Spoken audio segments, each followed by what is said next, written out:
Hello, I'm Ann Masters, the Director of the Office for Pastoral Ministry with Persons with Disabilities for the Archdiocese of Newark.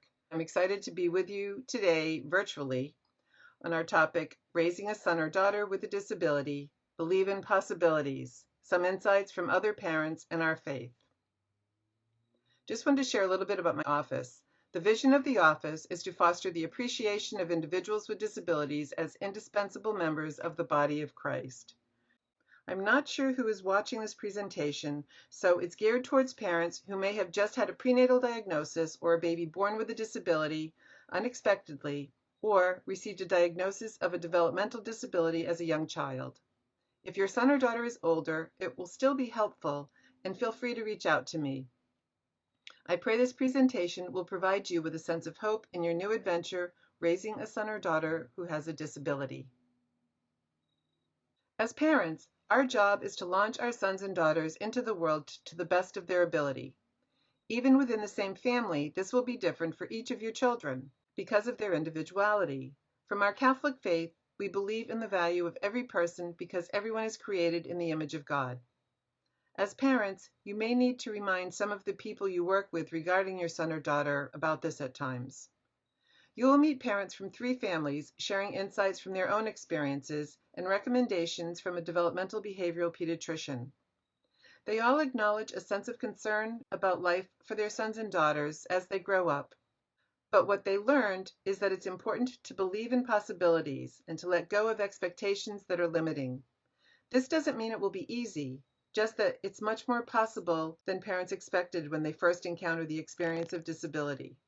As this slide says, it will take knowing your child, building on their strengths, knowing their support needs, and also serving as advocate. But in the early years, it will be for them, and then it will be with them, and then you will fade back as much as possible. Remember, you won't be around forever, so this is important. Planning for success is critical. Take things a day at a time, but also think long term. For all these families, their faith has been very important for them on their journeys. Some introductions. Your guides today will be Ben Hack, who loves to be with people, go out into the community, and to participate in Mass in his parish. Ben has autism. His mother, Mary Beth Walsh. Then Benny Cabrera, who is an artist and also an informal scout leader who looks out for the younger scouts on hikes. Benny also has autism. His parents, Odalis and Ben. Grace McDonald is a sophomore at Syracuse University. She enjoys swimming, hanging out with friends, and designing accessible furniture and other useful items. Grace has Down syndrome. Joy McDonald is her mother. Dr. Peter Smith is a developmental behavioral pediatrician at the University of Chicago and will provide insights from his many years of practice working with individuals with disabilities as they grow into adults and accompanying their families. Typically, when a child is first diagnosed with a disability, parents often feel a sense of disorientation and concern. What are your attitudes and perceptions of disability?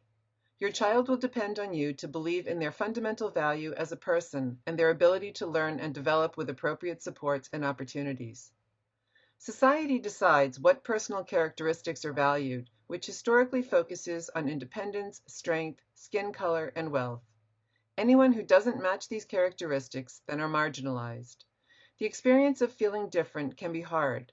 Fortunately, society is becoming more aware of such issues, but you may still be influenced by its lingering presence. Parents say that once they admit to these attitudes, they're able to change their perspective and accept the unique individual their child is. Identifying your questions, your expectations, and your fears gets them out into the open where they can be addressed. What is disability? Disability has been with us throughout human history, but the way it's talked about and understood continues to change. In modern times, disability for the longest time has been considered a medical condition, something that needed a diagnosis to be treated and cured. And any condition that couldn't be cured was considered a tragedy. This is what's known as the medical model of disability. The disability rights movement has led to increased access to education, community participation, employment, transportation, building access, etc., and typically focuses on what is known as the social model of disability. This emphasizes barriers imposed by physical environments, practices, and attitudes, and it seeks to create access by removing them.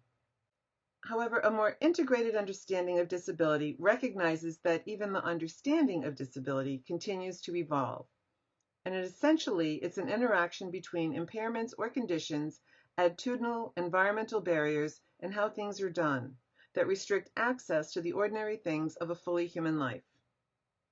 Both the social and integrated models recognize the person with a disability as a person, someone who has gifts, needs, and rights like everyone else. Although the more recent integrated models of disability affirm the person in their fullness, in everyday language, there is still a tendency to focus on deficits rather than abilities when talking about persons with disabilities. So as parents, you'll need to be prepared for that. Dr. Peter Smith will talk about this. There's much diversity within disability. There's not just one experience. It will depend on when it occurs, whether prenatally, at birth, during development, from an accident, or the aging process itself. And there are also different kinds of disabilities that are named here. The experience of being born with a disability is different than when it occurs later in life and involves loss of an ability, particularly if from a significant accident. And then aging brings changes that are a natural part of it, which impact what we're able to do both physically and mentally. There's also diversity with any particular disability. My son and I both have ADHD. However, while we share some aspects about it, not everything. For example, he needs to listen to music in order to concentrate. Well, I can't listen to music then. I need quiet. Disability is part of the diversity of what it means to be human. It is the normal and anticipated outcome of the risks, strains, and stresses of the living process itself occurring in utero, at the moment of birth, or at any stage along the life cycle. Therefore, it ceases to be merely an individual tragedy and becomes an expectation within any community. With technology today, conditions discovered at birth a generation ago are now discovered prenatally. Parents can see images and learn about their unborn child. Yet, they're often unprepared for a prenatal diagnosis and have conflicting emotions. Know that you don't need to face this alone. There are people who can accompany you. The quote on this slide is from the U.S. Bishop's Revised Guidelines on Celebration of the Sacraments with Persons with Disabilities, and it talks about the importance for pastoral accompaniment in parishes. There are also ministries that provide perinatal hospice accompaniment, such as Be Not Afraid. It's important to remember that not all tests are created equally. Some are diagnostic, and some are more suggestive of possibilities. These pictures are of Giorgio, from when he was first born up until 4 years old. Here, he's relishing an ice cream cone with his Nona. Giorgio's parents were encouraged to abort him because x-rays indicated his stomach was disconnected. They refused, and then another doctor reviewed the x-rays and realized that the issues could be resolved with an operation after he was born. Yes, Giorgio hasn't always had an easy life, and it hasn't been an easy start, but he is loved and thriving. Here's a picture of Loretta May. Her mother Leah shared with me about their family's short time with their daughter, who was born with a life-limiting condition at birth known as trisomy 18. It's a rare genetic condition which the neonatalist described as incompatible with life. Leah says, "We were told our baby would live 2 to 3 days or 2 to 3 months at the most. We took her home, and at first we were just waiting for her to die, but then we started living with her. Then we enjoyed all the beauty of a young growing family with walks in the park, family outings, and our annual family vacation. It turned out the doctors were wrong about so much. Our baby thrived amidst the hustle and bustle of a young family. Sadly, however, they were right about one thing. Our daughter did not live to see her first birthday. She died at 8 months of age." The Sonic family grieved when Loretta May died, but they also have wonderful memories from her short life. A prenatal diagnosis wouldn't have changed this for them. But Leah knows that other families need to know about experiences like theirs. A large study on abortions found that parents who receive a prenatal diagnosis typically decide to have an abortion 80% of the time if they're not told about perinatal hospice services and support. A survey of families who received such support from Be Not Afraid unanimously reported that they would make the same decision again and carry their baby to term. Joy, Mary Beth, Odalis, and Ben will now talk about their expectations and surprises as parents of a son or daughter who has a significant disability. What were your feelings when you learned I have Down syndrome? What were my feelings when I learned you had Down syndrome? I have to be honest with you, Grace. It was a little scary at first because I wasn't quite sure what that was going to mean. And there's a lot of ideas out there. Most of the ideas, at least when you were born, were not super positive about people with Down syndrome. So I was a little scared, I have to be honest. How about Dad? Was Dad scared? I don't know if Dad was as scared as Mommy. Mommy probably talked about it more. Dad was a little bit more quiet about it. So first we were a little scared when we thought that's might what happened. What wisdom have you learned through life with me? What wisdom have I learned through life with you? That I shouldn't have been scared. I shouldn't have been scared when I found out you had Down syndrome. That you have taught us, well, first of all, people always say that you're lucky that we're your parents. But I think that we are lucky to have you as a daughter. Because Down syndrome isn't scary at all. You're just a person like anybody else. And you kind of taught us that. And think about this, Grace. How have you surprised me? You're a continual surprise. I mean, like, we didn't know what was going to happen. You don't know what's going to happen with any kid. Like, I didn't know what was going to happen with Shannon. We didn't know what was going to happen with Brandon. We didn't know what was going to happen with you, right? But to watch you grow, to watch you become the young lady you're becoming, to know that you are in college, to know, like, to watch you have a great network of friends, to watch you do a job, to watch your determination, because you don't really give up. And when you really want something, you go for it. And also your sense of knowing that something's right for you or something's going to happen for you. And even if I doubt it, you know it's going to happen. And Grace, 9 times out of 10, you're right on target. You know it's going to happen, and you're right.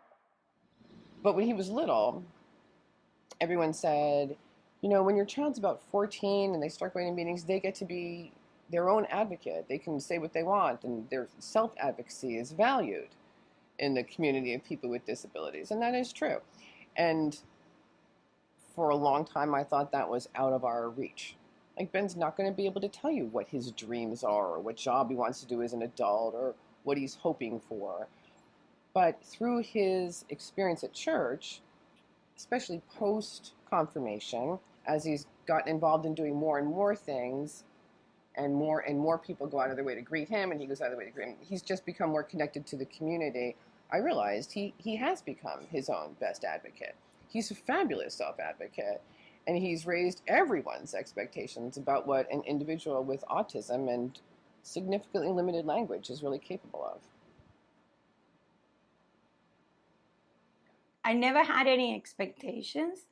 I just accepted my son as he was and just loved him through it regardless.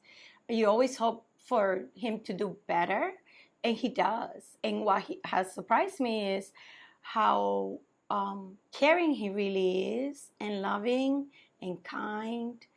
And I see that with him, with even though he doesn't interact a lot with people, but he has a lot of care. He's very loving, and he just he's focused on others. Yeah, you could see that. All the time. In the Scouts, for example, he takes care. He's the one who always watching to make sure the group is always together. That the Scouts are all. He's the last Scout. He doesn't leave a room or he doesn't leave an area without all of the other Scouts in front of him. So as an exit. But I think that for me, what has been a little bit of a surprise has been the fact that first of all, it hasn't been as hard as I thought it was going to be in the beginning. For example, there was a time when we were concerned whether he would ever take a pill. Something as simple as that. So he has, as he's grown and matured, like you do in life, and he has, continued to learn and he continues to do things. 3 weeks ago, I never thought I would see him do it. And 3 weeks ago, giving the sensory challenges that you have when you have autism, when we were at Scout Camp, he did a zip line, which completely blew me away because I never expected him to do it. So I think there've been a number of surprises in that sense. Dr. Smith will talk about his conversations with parents at the beginning of the journey. My name is Peter Smith. I'm a doctor at the University of Chicago, and my specialty is developmental behavioral pediatrics. So I get to meet people like you in my work, and it's one of the best parts of my job. I've learned so much from family members, parents of children with disabilities, people who really walked the walk, who taught me a great deal about what it is to be a parent and to be a human, and helped me to be a better person, better doctor, and better father. I'd like to share with you some of the insights that they've taught me over the years, and maybe they'll be of help to you. I think the biggest insight is that we're all in this together, that it can seem very isolating to have children who are different than other people, especially at the beginning. And there's a huge community of people surrounding the children with disability and their families. And one of my roles in life is helping connect people with that larger community. And I would encourage you to do that. And these communities are multifaceted and geographically very different, but they exist everywhere. And I've worked in many parts of the country. Second piece that people have taught me is parents can feel ambiguous and ambivalent and torn. One of the jobs that I have is meeting children who are young, usually under age 3, whose parents are concerned about their development. And they come to me and the team that I'm part of, and we try to help them find what's going on, and potentially even find a diagnosis that fits for them and their child. And sometimes the family come and they're pretty sure they know what's going on, that they're come to an expert to confirm it. One of those families one time said to me something that I thought was so profound, and they said, "Dr. Smith, we thought our son had autism. We read up on it. We knew what was going on. We came to you to tell us that maybe we were wrong, and we had that as part of our thinking about coming here." And I totally get that. They love their son, and actually I followed him the years, and he's doing well. But there is something difficult about being different and about having different expectations and different experiences. And that's a process and a journey that we all go through as parents, but it's a particular kind of journey when your children have difficulties and differentness. And the third point that families have made to me is that doctors, people like myself, clinicians, therapists, they can often be real pessimists and real Debbie Downers. And there's no reason for that. That the vast majority of those things that I help people with, disabilities and medical complexity and impairments, the vast majority are doing so much better now than they've ever done in the history of the planet, because we have therapies and we have medicines and we have interventions that work and that make things better. And so many times, especially if it's an older clinician, they're reflecting their experiences from 20, 40, or even longer years ago when things were worse. And so don't buy into that the future in this world is almost certainly better than the past. And so what you read and what you hear is almost certainly worse than the future that you have. And to fall into that rabbit hole, which is so easy to do on Dr. Google or wherever you go, is usually something that is depressing in a way that doesn't necessarily need to be. And that's not to sweep things under the rug. There can be real struggles and difficulties of being a parent with children with disability. I don't mean to be a Pollyanna, but it doesn't have to be all negative all the time.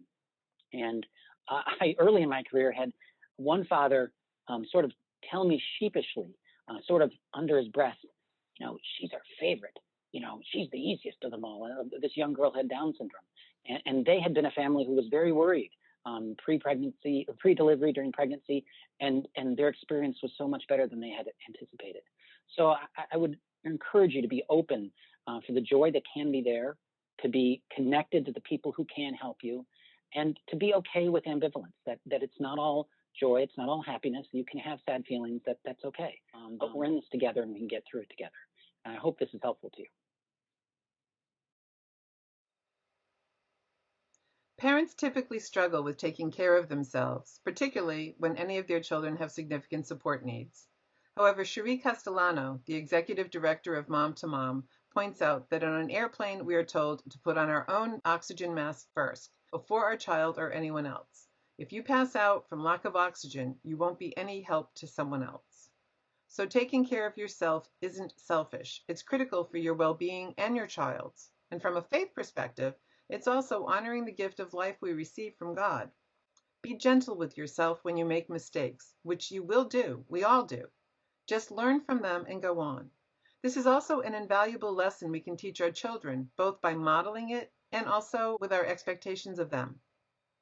And when you're struggling, share that instead of holding it in, thinking you need to be strong. There's lots of evidence that says this improves physical and mental health, whereas holding it in can lead to recurrent health problems. Your marriage also requires attention for it to be strong enough to manage the many challenges you'll face in life.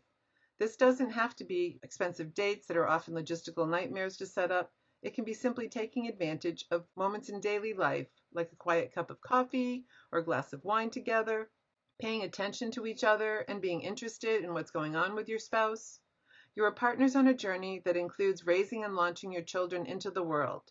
Studies show that parents typically have complementary roles and that both are important. Together, you're a team. Your family is made up of individuals that together form a whole. So as parents, having time with each child individually is important, but also having time together as a family, celebrating life together. Okay, now I can tell you saying, no problem, and with your eyes rolled. But remember, you're not supposed to be doing this alone. Dr. Smith talked about that already, and you notice it in the stories from Joy, Mary Beth, and Odalis, and Ben. It's an important predictor also of parent well-being. Other predictors are problem-solving ability, access to resources, environmental supports, and parent recognition of obstacles. A strong social support network can help with all of these. Studies have found this, and it's reinforced by experience from families shared with me. Families develop support networks from their extended family, parish, other parents, school, neighborhood, and support services. You'll find some people aren't helpful, even in your own extended family. Don't let them wear you down. As Dr. Smith said, turn to people that are positive. On one of your handouts is listed organizations in New Jersey and elsewhere that could be helpful for you. Then there's advice from Linda Weisneck, a licensed social worker at Bergen County Special Services. She says many parents feel overwhelmed in the beginning. Get a notebook and just keep track of all the information of your conversations that you have. Write everything down, put the date, name of the person that you were talking to, and contact information. You may not be ready or need that particular information then, but you'll have it when you need it, so in the future you'll know where to find it. Now Dr. Smith will talk about preparing for the future. Um, when talking to families about the future, I have two different kinds of things that I think are important to happen. The first is, especially early in life, to have families have concrete things that they're working towards, so they don't get too far ahead of themselves. And I usually frame it around therapies in school. So, for instance, if the child's in preschool, the next thing that we're working on together is the transition to kindergarten. What's going to need to happen for the child to be successful in kindergarten? Some of that's administrative, some of it's like, what therapy goals do we have? If the child's in 6th or 7th grade, we start thinking about what's the transition to high school look like, and what will be needed for that, and what are the options the family has. Same thing in high school for post-high school. So each step along the way, looking one step further and not too much further. To have a general goal is okay, because that's the second thing I encourage families to do. Is from an early age, I encourage them to see the strengths and the passions and the things that their child who's becoming an older child and becoming an adult, what strengths and passions they have that could be part of their future. What vocational goals fit with their passions and goals. And so working towards a more concrete, specific future can sometimes be helpful. Now, there's limitations to that, but that's why early in life, working with the child, not just in formal therapies, but maybe through gardening or through other hobbies that are in the home, cooking or walking the dog and being in the neighborhood or volunteering at the pet store. I mean, what are the passions this child has, and how could they blossom into something bigger for the future? That includes vocational, but also includes things that we do outside of our jobs. Letting go is hard. The problem is, the better job you do, the better you get at your job, the better or the more that you want your child to stay that way, because you're doing a good job, you're being successful. And the problem is for all of us parents is if we're really good at one stage, the children turn to some other stage, and all of a sudden we have to use a different skill set.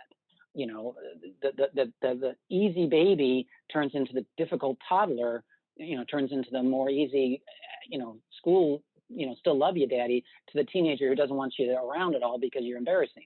You know, and that's true for all parents, and that's true for these journeys too. That, you know, I had a mom who was very upset because her daughter wasn't talking, and another person had told her, well, she's not talking by 3, she's never going to talk, which is not true. And she was very tearful, and I just saw her this week, a televisit, and she came to me and I said, no, she's making progress. See, here, here, and here, she's making this good progress. I think that talking's coming. She's doing other things. And I said, you know, I bet you someday, maybe when she's a teenager, you're going to come to me and say, Dr. Smith, can you get her to stop talking so much? And I sort of said this, and we laughed together, and we got through that crisis. Well, fast forward now 15 years, and the girl is 18. And 2 years ago, when she was 16, they came to see me. And Dad had come to some of the visits, but he was busy, and so didn't always. He came to this one with, oh, that's not necessarily a good sign. And they hadn't called ahead to say what the visit was about. And Dad was white as a sheet. I was like, well, what's going on? And the girl is generally healthy, so I didn't know what's going on. And she had learned to talk along the way, but we were going in there, and she was just jibber jabbering along. She was so excited and happy. She was the happiest I've ever seen her. She was a 16-year-old girl, and she was dressed, you know, fashionably. Her parents are fashionable, and so she sat down, and I didn't catch because I was trying to figure out what was going on, and I was bringing them into the room, and Mom said, because Dad couldn't talk. Mom said, we're here because we need to talk about her new boyfriend, and Dad was just aghast. And the girl started describing him and all the different things they were going to do together. And Mom said, she turned without even thinking and said, could you please be quiet for a second while I explain what's going on to Dr. Smith, because he doesn't know all this. And she was being kind. And I said, oh, wait a second. Didn't you remember that one time I said, you're going to tell me to get her to talk less? Well, you just did it. And she burst out in laughter, and so did the husband, by the way, because it sort of broke the ice and all. But it was a fun journey. The girl has difficulties still, and she graduated from high school, but is in a transition program now. But, you know, the difficulties of the future aren't always the difficulties that people perceive that they are. And it's important for families to kind of to let go of it. And the example I use is for any child to walk, you have to let go, but then they fall down and get stitches and you feel badly as a parent. Well, but that's the nature of it. And that's the nature of all parenting. And if you've been more protective because your child is perceived as, and sometimes really is more vulnerable, then that's even harder. One of the exercises I give to families just for this reason, and I write this in my notes, I say, you know, what you need to do is you need to take a vacation without any children, just the two of you, for at least 5 days every 12 months. And you think I'm telling you to do that so that you get a break. And I think that is an important thing, that you get a break. But I'm much more important about Susie or whoever is your son or daughter, because if you do that, then you're practicing allowing them to be independent. And, you know, first it's a weekend vacation. They're like, whoa, no one can take care of my kids. And I said, well, you have these therapists in the child's life and you have these teachers. They're young people and they often need extra cash. Ask them if they can. And if that's not going to work, there's other families who have children, you know, who are like yours. Maybe you can swap them, you know, but start with a weekend, you know, just a few miles away, and then do, but you got to expand. It's got to be at least 5 days, because families tell me the first day they call every 2 hours. The second day they call 2 or 3 times. On the third day, they have 2 margaritas and just forget them, you know, and that's what they need to do. And so that's the one of the ways, because when you come back, your child will look different and it'll be more independent. And you don't want the first time for that child to be away from you to be their overnight camp, or God forbid going to college, because then you're not setting them up for success. You're setting them up for anxieties and failure. So, and it's good for them as a couple. Here the parents share about lessons learned, and they all acknowledge a sense of concern about the life that their sons and daughters will live as they grow up. But they also talk about overcoming this and believing in possibilities, letting go of all expectations. I got very good advice from behaviorists early on, saying, think long term. Don't just plan for tomorrow, plan for it. So even when he was 5 or 6, I knew I never just wanted him to make his first Eucharist. I always instead wanted him to be equipped to be a full participating member of a community that valued him for his whole life, because it's something that he can carry with him anywhere. and he can participate in even when I won't be around anymore to facilitate that. So You're at the beginning of the beginning, right? The very start, and don't immediately jump to conclusion to where that child is going to go, how he or she is going to develop, what type of life she will have or he will have. This is a marathon. It's certainly not a sprint, and it's a lifelong marathon. And what you need to do is you need to take it a day at a time and see how things develop and evolve. So these are the things that I think that I tell parents when they're that I've talked to and I've met that have had their child just recently diagnosed that this is it's a 4-quarter game, and they're in the first minute of the first quarter, and the game will there's any number of paths that this game can take, and to relax and just deal with it as it comes. We were going to the Mets game and we're walking in the stadium. There's so many people and everything. And to my daughter, where's Benny? And she's like, Mom, he's in the back. He's fine. And we're like, okay, we have to trust that he's behind us and everything is fine. Sometimes, and this is part of what my faith is, that you just have to give it to God. And you got to trust that even though,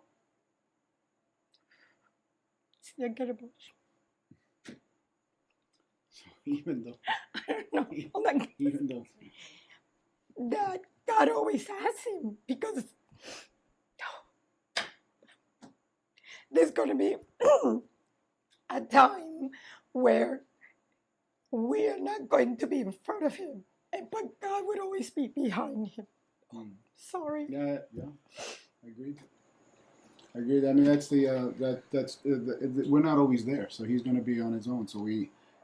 What's the basic message I have for a parent raising a son or daughter with a developmental disability? Let go of all expectations, especially negative ones, because your fears, like my fears, could have held you back, but you kept pushing us, and so we had to let go of being afraid and let you do what you need to do. So I would say, any fears are really parent problems. It's really not the kid. So you gotta let go of being afraid. I'm a dad. I'm really sad. I think they all feel the same way. I think that we all learned that you had a lot to teach us. We had to let go of our maybe somewhat negative expectations, but we had to let you just be Grace. And once we let you be Grace, things are a lot better. Right? Maybe this sign is perfect.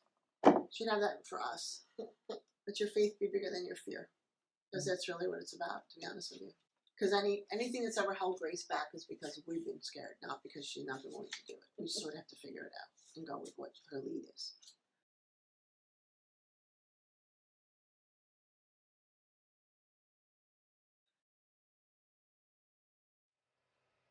Begin by presuming ability and valuing your sons and daughter for who they are, created in the image of God. Just a quick summary from what we've listened to build on strengths and also develop a support network that's going to support you throughout life. Specifics will depend on the particular needs and abilities of your son or daughter. Some individuals may need strong support network for their whole life. Practices that will help with this also include strategies for supported decision making, to provide lots of practice for them to do this, which is how we all learn, right? And then also supported interdependence allows for the needs of a particular person. So we don't have to think of totally separate, secluded environments versus independent. There can be that supported interdependent experience through a network of people, could come from family and also community. And also remember to take care of yourself, your marriage, your family, developing that support network with relationships and information. Based on this presentation, what experiences and suggestions surprised you? What seems the most challenging for you right now? What's most helpful? Reflect on this together with your spouse. Do you have questions still to be answered? And who can help you out with these? Make sure to feel free to contact me if you're not sure about your next step or who can help you. This shows my website, www.rcan.org/disabilities, and gives you an idea of some of the things that you can find on it. I'd like to leave you with these thoughts from a poem by Holly Holtwall. It's If Only Children Came with Instructions. It's from a book, Cries, Wisdom, and Hope for Parenting Children with Developmental Challenges. If only children came with instructions, then parenting wouldn't be so much trial and error and trial, and more error. Did I do the right thing? Responding to her meltdown, challenging him to do more. When I look back on my days as a parent, none are error-free. Some are good and bad, some are just bad. If children did come with instructions, would I be a better parent? Or would I be more concerned about following the instructions than loving my child? Getting to know her smile, watching actions and reactions, reading his facial cues. Would I let my child teach me, lead me, help me, to make things up as we went along? Would I have learned to love deeply my child for who she is, to find joy in things big or small, to feel pain in ways I never thought possible for him, to hope for things yet unseen, to be challenged beyond belief, to still be standing through it all? Maybe, but maybe not. Yet this is my story now, still unfolding, still progressing. I find my way as a parent without instructions. As Joy said, let your faith be bigger than your fear. I pray this presentation has been helpful for you to realize that although you may have fears and concerns, there is much joy and celebrations of life to look forward to. And know that you are not alone. I would like to thank all the people listed here particularly for sharing some of their experiences with you. That's it. Thank you. Thank you. Thank you. Okay.